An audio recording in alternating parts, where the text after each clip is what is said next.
Good morning, everyone. Good morning, sir. Good morning, sir. Good Good morning. morning, Good sir. morning. Good morning. So we do have lots of people in our lecture. Wow, 16. It's a great number. So in last session we ended our unit number 1, and today's session is oriented for revision. What exactly we have studied in the last unit. Okay. The whole unit concentrated over the product development process and different aspects which we need to consider while designing the product, starting from thinking part going up to the actual implement and what we say that mm, about the market strategies.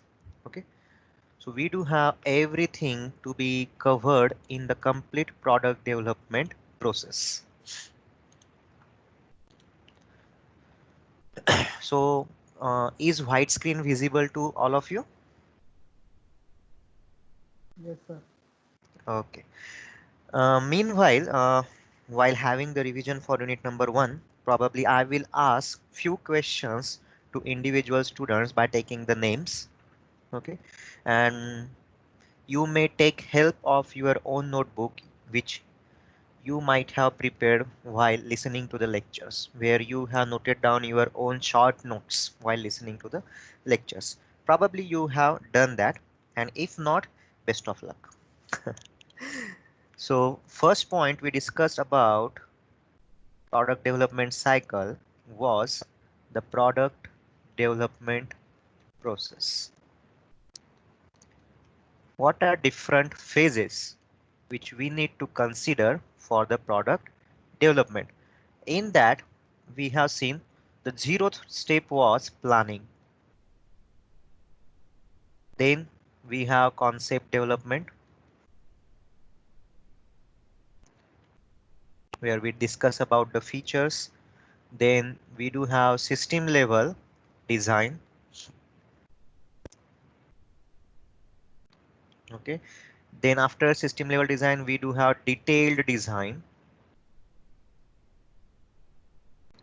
After detailed design, we have a kind of prototype development. So for prototype development, we do have testing and refinement.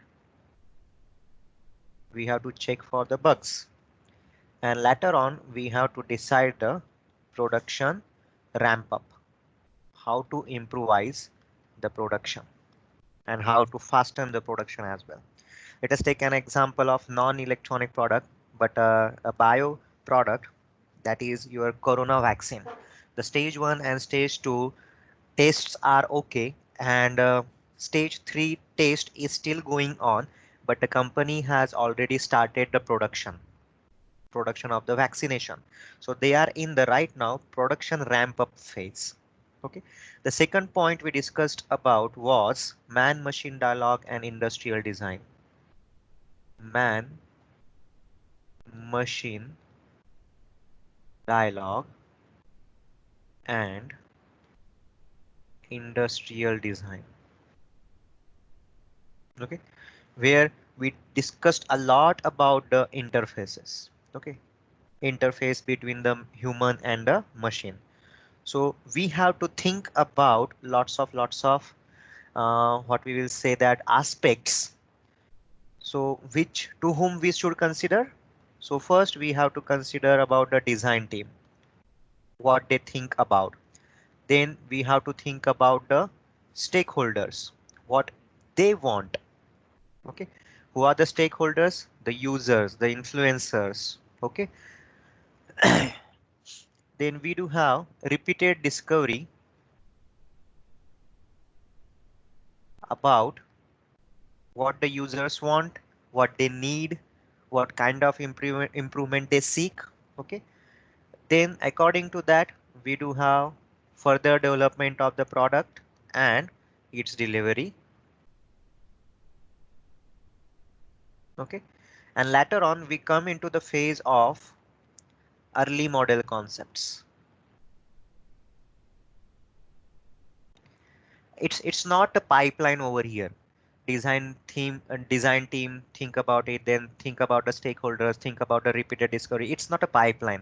Everything goes in parallel. Okay, so that the interface between what we have, interface design between human and machine will get improvised. Okay, sometimes we have to think about GUI.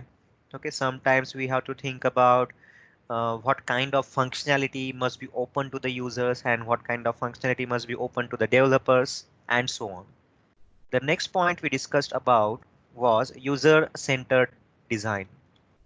User-centered design. And here we do have a lot of aspects. What are those aspects are? First one is think about your user, then influencer, and then customer. Okay, then prescription and process. Prescription and process. What do we have in this? Okay, so if we want to have a prescription for our design, so we can say that we have to analyze needs of the customers. Okay, then according to needs we have to specify performance requirements.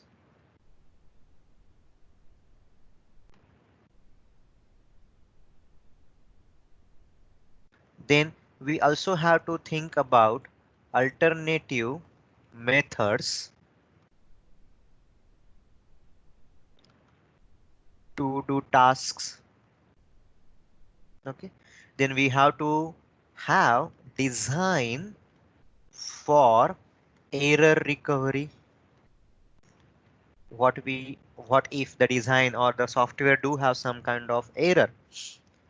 Okay, then we have to analyze sensitivity of predicted performance. If we say that we do have a Snapdragon 836 chipset in the mobile handset, which parameters will hamper the performance of that processor? We have to think about it. Then build or use your prototypes and perform field testing. Okay. The next point we have to think about the user-centered design is analysis. Now, which kind of analysis we want to have? Okay, so we do have analysis for various tasks which user going to perform. Then we have to analyze the questionnaires through which we are going to take the feedback of the users. Then we can also have informal and formal interviews of the users. Then we can build some sort of focus groups which are going to do the testing for us. Then according to the results, we are going to release alpha and beta test sites.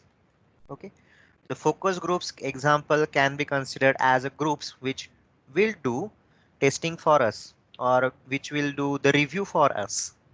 Just like lots of YouTube channels are there which do the review and unboxings of the electronic products. Then we do have rapid prototyping and field testing. You can't never lose the field testing. You have to do field testing. So all these points must be covered while thinking about the user-centered design. Okay. Probably you have noted down everything over here, which I noted on the slide.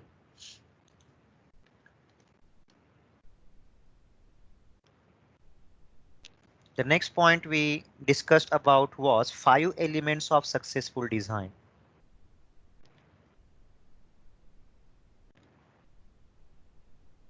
Five elements of successful design.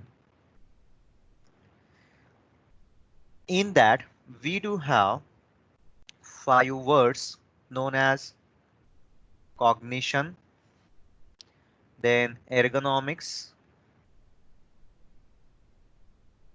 then utility, then image, and ownership. Okay, so every aspect we have to consider to have the successful design. We are not saying it will be the commercially successful product, but we have to think about all these points, then probably your product will be commercially successful. In cognition, we do have considerations about the mental as well as computational task which user is going to demand about. Then ergonomics will consider human factors, okay, or ease of your handling of the design. Then we do have utility that indicates use of ease of use, okay, how easy your GUI is, how easy your instrument is. Do you require any technical ability from the user for usage of that particular product? Then image is about the styling of product. Think about the Apple products. It is all about the image of the product in the market. Then ownership, user commitment. It talks about user commitment. Means what? Once user is going to purchase that product, for how much time, for how much duration he or she is going to use that particular product. Let us think about the Nokia. User commitment tenure was about 10 years, 12 years. Let us think about Redmi. User commitment is about maximum 3 years. Later on, you cannot handle it anymore. No, I don't want this phone. I want a new phone. The kind of temptation is being created. Okay. In cognition, another point, cognition as a separate point. In cognition, here we do have few more aspects to cover. Those are learning capabilities of the user. Whether user can learn it very easily or they have to be graduated for the usage of equipment. Then we have to think about memory of user. Then organization of menu.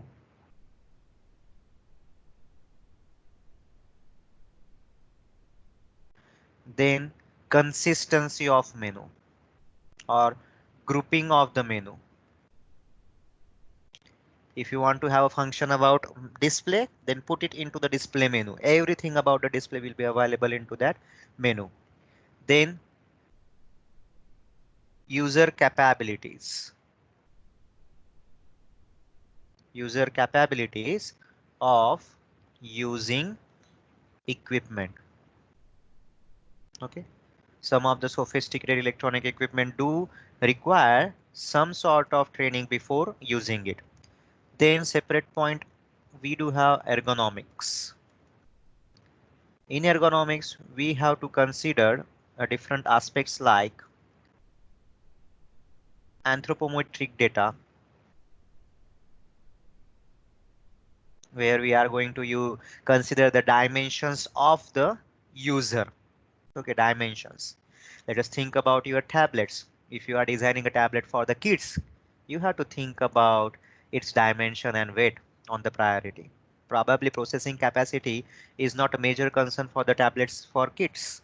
But if you go for the kind of iPad tablets, then yes, everything is on the hot list. Then workplace. What kind of workplace the instrument is going to, what we will say, observe. So if you are doing the designing of a car deck, so you have to think about a driver.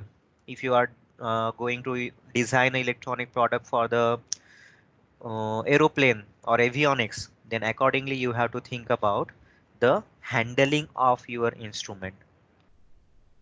Then workplace as well as an instrument use environment.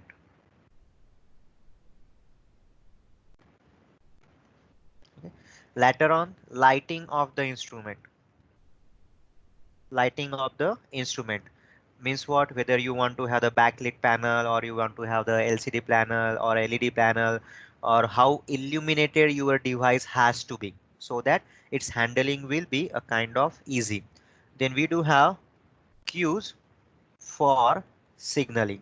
For signaling various events or some kind of errors, most of the machines use LEDs for this kind of signaling.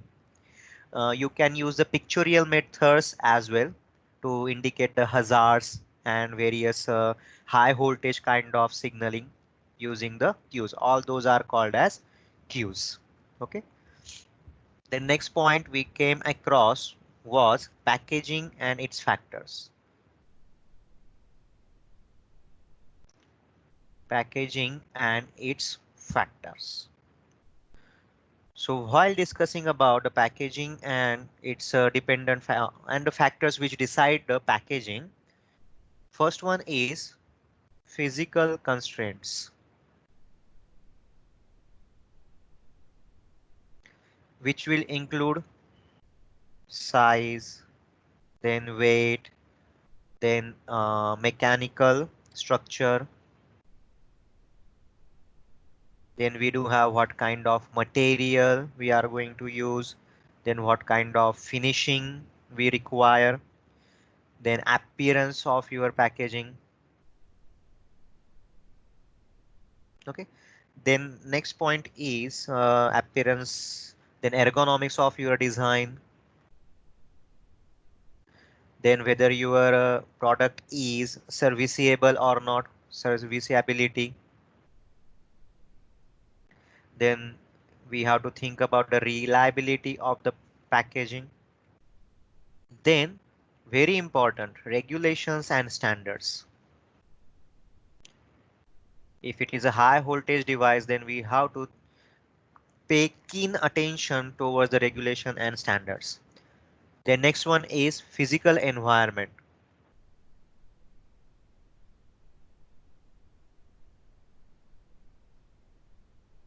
Okay, where we are going to consider the operating conditions of our instrument, that is temperature, then cooling mechanisms, then vibrations, as well as shocks which are going to be experienced by the equipment, then humidity and condensation.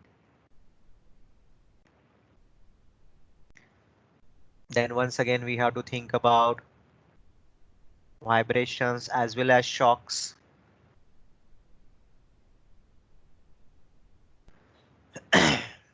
Oh, I guess I wrote it previously, vibrations and shocks. So I will erase this time. Okay. Then we have to think about EMI, the instrument is going to experience, then corrosion of your packaging materials, then pressure and altitude at which your product is going to be used, then radiations upsets, just like in case of your satellite instrument designs. So everything, every aspect we have to think about while deciding the packaging of your material. Packaging not only considers the external packaging, but also it considers the enclosures of your equipments. Then we do have design for manufacture, then assembly and disassembly. Disassembly.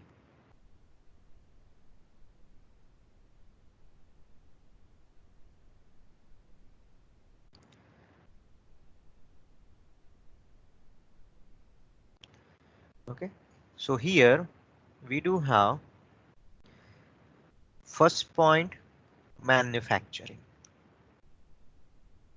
How you are going to manufacture your product. Then assembly line. Okay. Then we do have maintenance and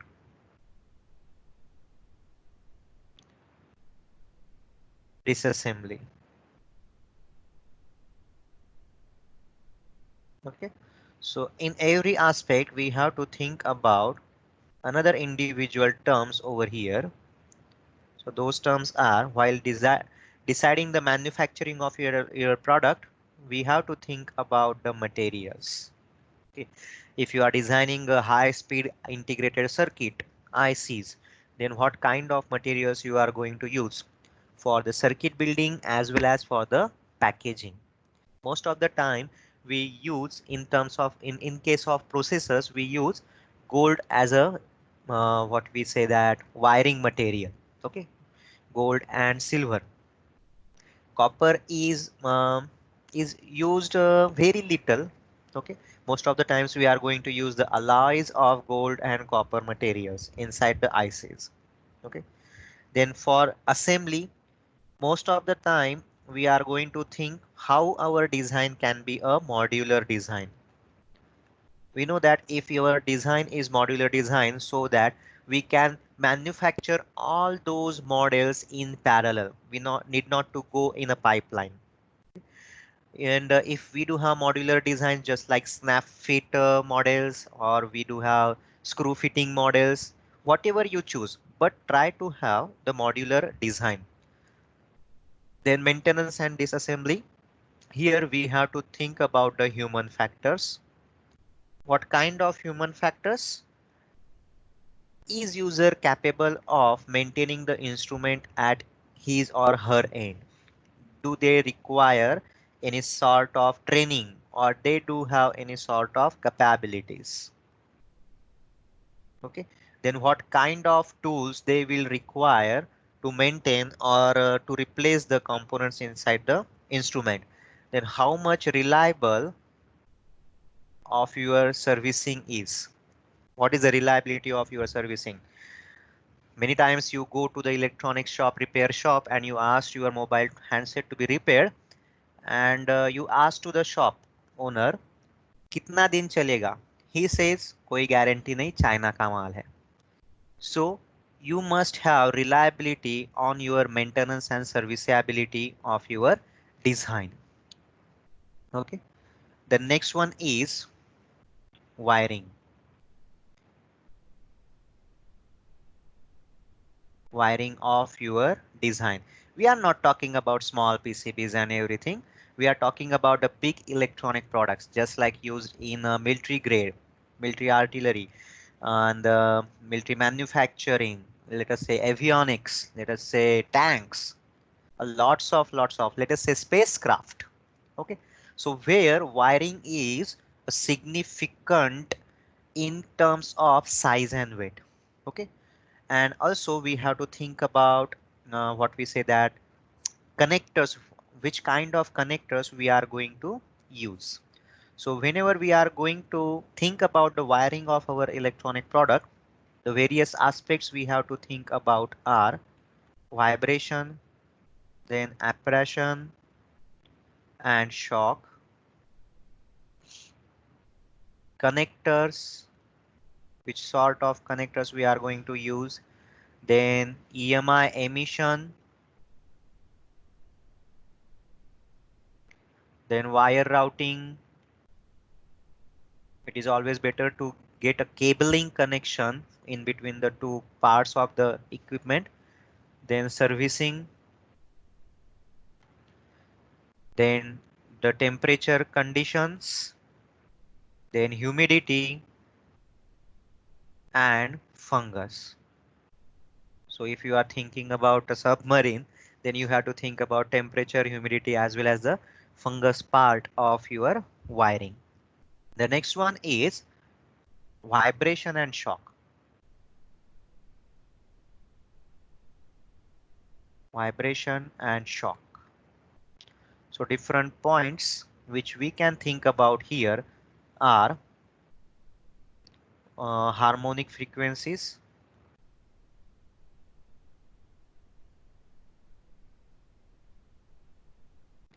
then the harmonic frequencies of the vibrations of the body on which your PCB or electronic equipment is mounted. We have to think about the minima of vibrations where we can place the connections and the connectors and the soldering of our various modular parts. Then we do have short leads. Use short leads of the component as long as possible. Never try to put the long leads because they can be susceptible to the vibrations and shocks, and sometimes if operating frequency is more, then the long leads of the component may act as an antenna. Then also give some extra loop for the straining part.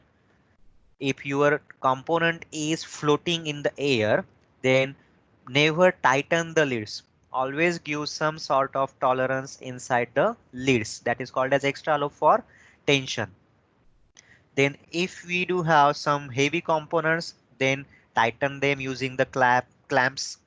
Also, if heavy components are being used inside your design, then place them near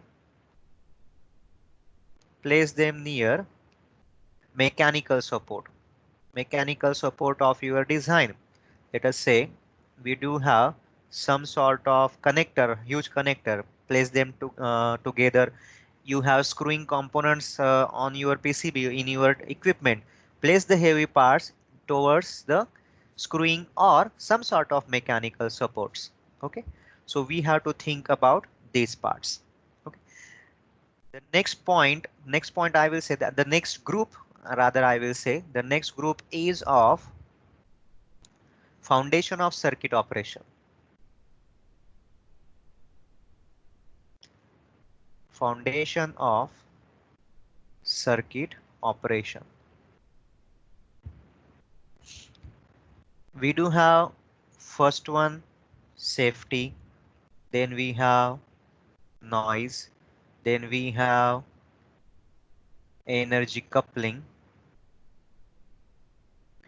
then we have grounding, then we have filtering, and the last one is shielding. All of them do have their own components. Okay, so whenever we talk about safety, noise, energy coupling, grounding, filtering, shielding, everyone is going to hamper your circuit operation. Okay, circuit operation. Think about the safety. We can use color coding for the wiring. Okay, then we have to think about the ground. Ground can be provided for the signal paths. It can be provided through the chassis. It can be provided through the earth ground. Then noise generated in the circuit or noise sources. What are different sources of the noise? What are different sources? We have conductive noise. Then we have inductive noise. Then capacitive noise. Okay, capacitive noise. And we do have electromagnetic noise. Also, these are the various sources of the noise, and we do have to consider how much your circuit is susceptible to your noises, susceptibility of your circuit. Then if you think about the energy coupling, that is nothing but this kind of sources. First one was conductive type of energy coupling, which is due to closed paths inside the circuit. Closed path never means only the copper tracks.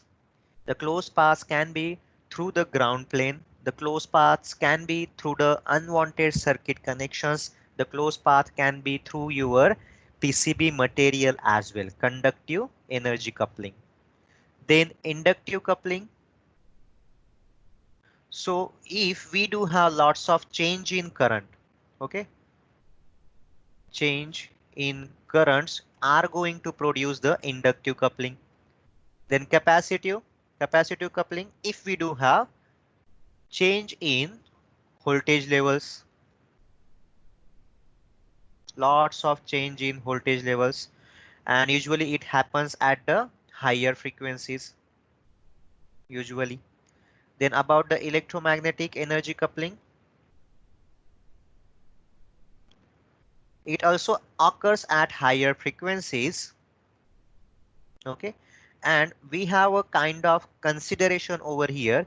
If your antenna which is being created due to intentional design or non-intentional design, if it has a length, it has a length greater than lambda by 20, the operating frequency of your circuit divided by 20, then electromagnetic type of energy coupling is going to come into picture. Okay, then about grounding part. So our intention over here in grounding is to reduce ground differential voltage. We talked about the ground voltage is never at 0 volt due to its resistance, and lots of current flows into the ground plane. So for that purpose, to handle with the reducing the ground differential voltage, making it nearly equal to 0, we can have single point configuration. Then we can have multi-point configuration. Where we are going to use the buses, and third one is a series return configuration. Also, we have to make sure that we are using appropriate symbols for our circuit design. Whether you want to use a ground, or you want to use the signal ground, or you want to use the chassis ground. So you have to use appropriate symbols. Okay. The next part was filtering, and filtering concerns with the another topics which cover filtering of frequency, where we use low pass filters and high pass filters. The filtering of common mode or differential mode currents, what I will say that currents in a common mode and differential mode of your circuit. Then we do have filtering of amplitude. Filtering of amplitude is an example of short circuits or kind of surges which are going to come into picture on the activation of your heavy inductive loads. Okay. So for that purpose, we can use coupling and decoupling capacitors, which are going to provide us protection against amplitude filtering. Then shielding, in case of shielding, we do have inductive shielding. It can be obtained by the use of twisted pair cable, which is going to provide us reduction in the inductive noise. Then we can use various types of enclosures or shielding over the wires themselves. Then we do have capacitive shielding to avoid the capacitive energy coupling. So over here we can have multiple ground connections. Okay, so if we do have, this is a PCB material, okay, and we do have one track on the upper side. Let us say, let me erase this one. Okay, I will draw a thick PCB. Okay, this is a PCB material. We are looking at the cross section view of the PCB, and we do have one track running over here on the top of PCB, and we do have another track running over here on the bottom side of PCB. So we will have lots of capacitors over here. Okay, so all these capacitors, if you look at over the geometry, are in parallel, and we know that whenever capacitors are in parallel, those are going to increase in the total capacitance value. So to avoid this one, always try to have multiple ground connections so that we will reduce the capacitive coupling. Then also we can use the electrostatic shielding so that we will have lower amount of energy coupling. Then electromagnetic shielding. How to avoid the electromagnetic interference? Okay, electromagnetic shielding. Here our aim is to reduce emission and reception of our design. Okay, the always do remember that electromagnetic radiation, we do have a noise source. Okay, noise source is going to radiate your noise, and at the receiver side we have our design. So always here, in case of noise source, it is generated due to conductive kind of mechanism. Over here it is a radiative mechanism, and later on once again at the receiver side it is a conductive kind of coupling, I will say. Okay, so we have to think about it once again. Over here the antennas on the noise part and the receiver part, they has to have a length greater than lambda by 20. Okay, length greater than lambda by 20. So this is all about unit number 1, and probably you have noted down everything in your notebook. Am I right? I want a feedback from your side.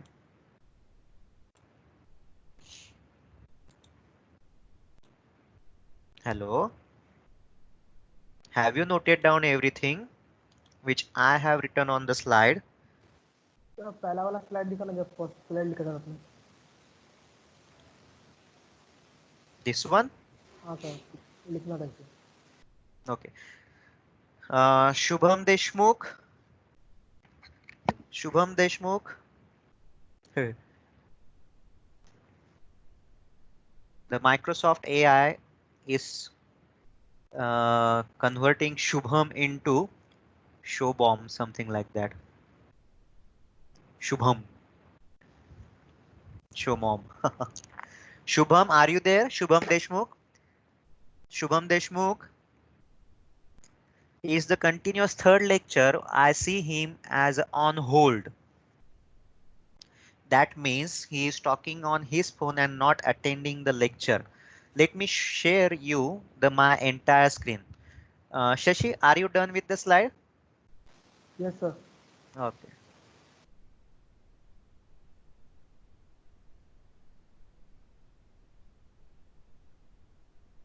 So can you see Shubham Deshmukh is on hold right now? Shubham Deshmukh? Yes. Okay. So do remember that whenever I see your attendance over here, I also can have your hourly engagement throughout the lecture. Now someone has left the meeting. I don't know who left the meeting, but that's okay. But I can means the Microsoft AI can track down your engagement.